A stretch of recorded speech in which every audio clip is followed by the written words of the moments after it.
छात्रों, आज हम पुनः सुमित्रानंदन पंत की मौन निमंत्रण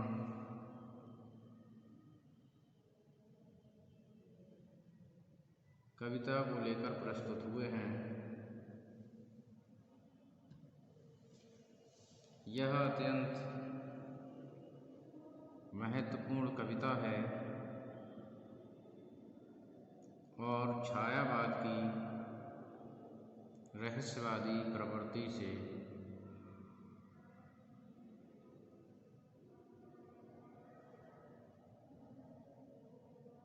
संबंधित है।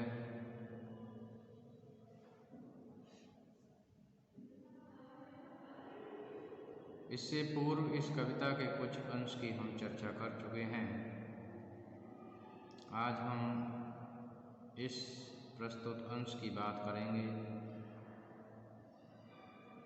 कवि अज्ञात सत्ता के प्रति संकेत करता है कि जब हर तरफ शांत और एकांत वातावरण होता है, रात्रि का समय होता है, सब लोग निद्रा निमग्न होते हैं और उस समय न जाने कौन सी अज्ञात शक्ति कवि के लिए अपनी ओर आकर्षित करती है और उसके लिए अपना संदेश भेजती है। तो इसी बात के लिए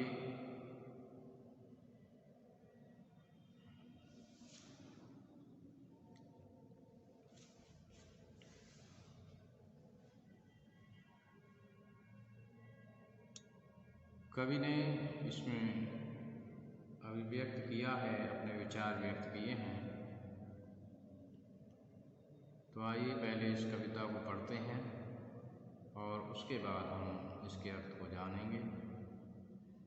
क्षुब्ध जल शिखरों को जब बात सिंधु में मत कर फेनाकार, बुलबुलों का व्याकुल संसार।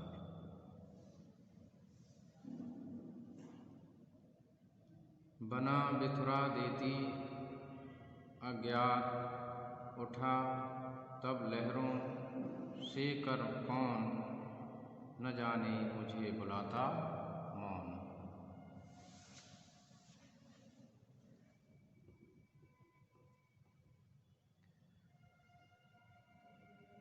स्वर्ण सुख श्री सौरभ में भोर,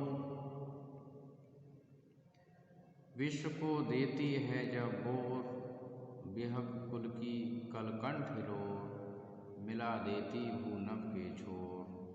न जाने अलस पलक दल कौन, खोल देता तब मेरे मौन। तुमुल तब में जब एकाकार, ऊँगता एक साथ संसार, भीरु झींगुर कुल की झनकार, कपा देती तंद्रा के तार, न जाने खद्योतों से कौन, मुझे पथ दिखलाता तब मौन। तो ये पंत जी की कविता है और अब हम इसके अर्थ को जानेंगे कि पंत जी इस कविता के माध्यम से क्या संदेश देना चाहते हैं और क्या कहना चाहते हैं। कि क्षुब्ध जल शिखरों को जब बात,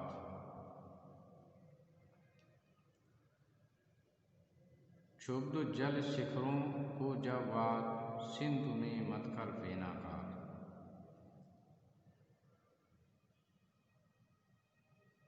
जब वायु जल शिखरों को बार बार ऊपर उठाती है, उनको क्षुब्ध करती हुई, क्षुब्ध जल शिखरों, क्षुब्ध कहते हैं फैली हुई, जल शिखरों को जब बात कहते हैं वायु के लिए, जब वायु जल शिखरों को अपने साथ बहाती है और सिंधु में मतकर फेनाकार अर्थात वायु, सिंधु कहते हैं सागर को, मतकर फेनाकार अर्थात झाग निकालती है। और बुलबुलों का व्याकुल संसार बना बिथुरा देती अज्ञात, और बुलबुलों का व्याकुल संसार। और जो तारे रूपी तारे आसमान में दिखाई देते हैं वे बिल्कुल बुलबुलों की भांति दिखाई देते हैं। बुलबुलों का व्याकुल संसार बना बिथुरा देती अज्ञात। उठा तब लहरों से कर कौन, न जाने मुझे बुलाता मौन। और आगे कवि कहता है कि उठा तब लहरों से कर कौन, अर्थात उस समय न जाने कौन, कर कहते हैं हाथों के लिए, हाथ बढ़ाते हुए मुझे न जाने कौन सी अज्ञात सत्ता है, शक्ति है जो मुझे अपनी ओर बुलाती है। स्वर्ण सुख श्री सौरभ में भोर, स्वर्ण सुख श्री सौरभ में भोर, विश्व को देती है जब बोर। बिहग कुल की कलकंठ हिलोर, मिला देती भू नभ के छोर। न जाने अलस पलक दल कौन, खोल देता तब मेरे मौन।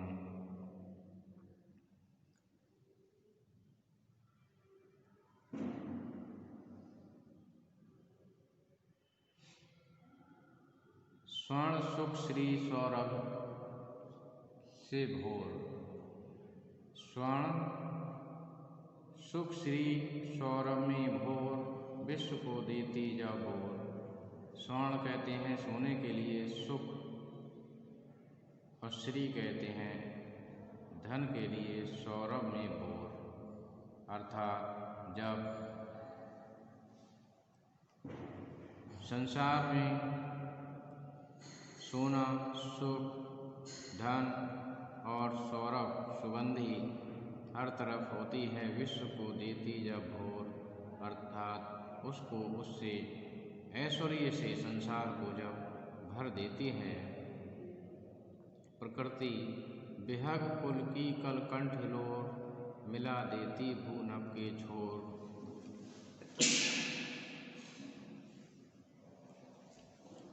बिहग कुल की कलकंठ हिलोर, मिला देती भू नभ के छोर।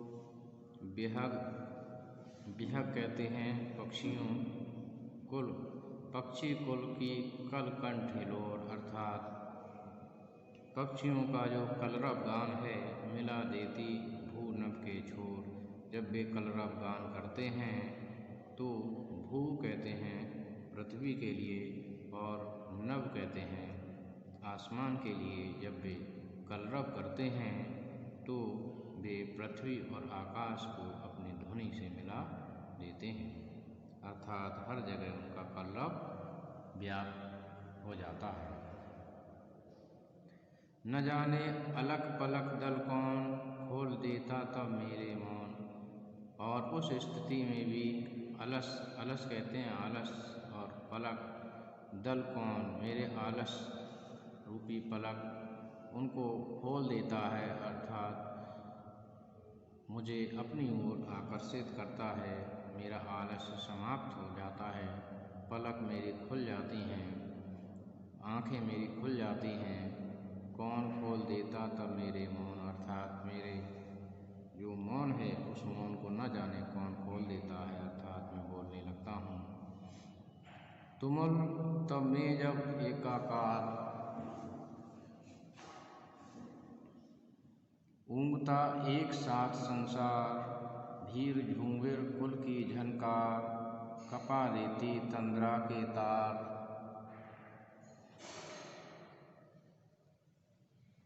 न जाने खग्यो तुमसे कौन, मुझे पथ दिखलाता तब मौन। कि तुमुल तब में जब एकाकार,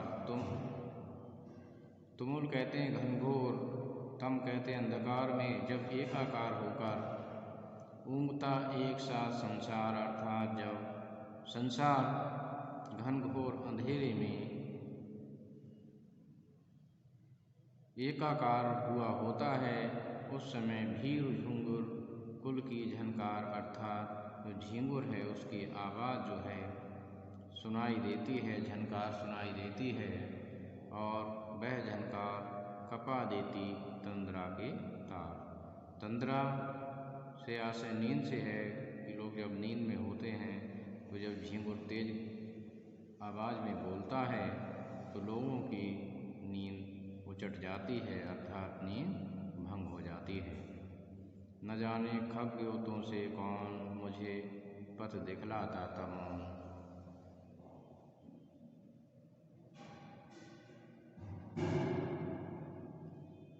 न जाने खग्योतों से कौन मुझे पथ दिखलाता था मौन। खग्योत कहते हैं जुगनुओं के लिए। न जाने उन जुगनुओं में से जो चमक रहे होते हैं मुझे पथ दिखलाता था मौन। न जाने वह कौन सी शक्ति है जो उन जुगनुओं के माध्यम से मुझे रास्ता दिखाती है, मेरा रास्ता प्रकाशित करती है। आखिर वह कौन सी शक्ति है? तो इस पूरी कविता में पंत जी की रहस्य भावना उद्घाटित हुई है। रहस्य भावना उनकी दिखाई दे रही है। वे विभिन्न अवसरों पर एक अदृश्य सत्ता के प्रति आकृष्ट होते हुए प्रतीत होते हैं और वह उस अदृश्य सत्ता के विषय में जानना चाहते हैं, अर्थात उसके प्रति जिज्ञासा भाव रखते हैं। तो यहीं से उनके अंदर रहस्यवादी भावना प्रकट होती है, क्योंकि विभिन्न अवसरों पर जब संसार सोया हुआ है, निद्रा निमग्न है, परंतु कवि के लिए एक अदृश्य शक्ति उसे संकेत कर रही है और उसको कवि जानने का अभिलाषी भी है। तो इस प्रकार से पूरी कविता में उनकी अदृश्य शक्ति के प्रति रहस्य भावना प्रकट हुई है। तो मैं समझता हूँ कि आपने इसको समझा होगा। धन्यवाद।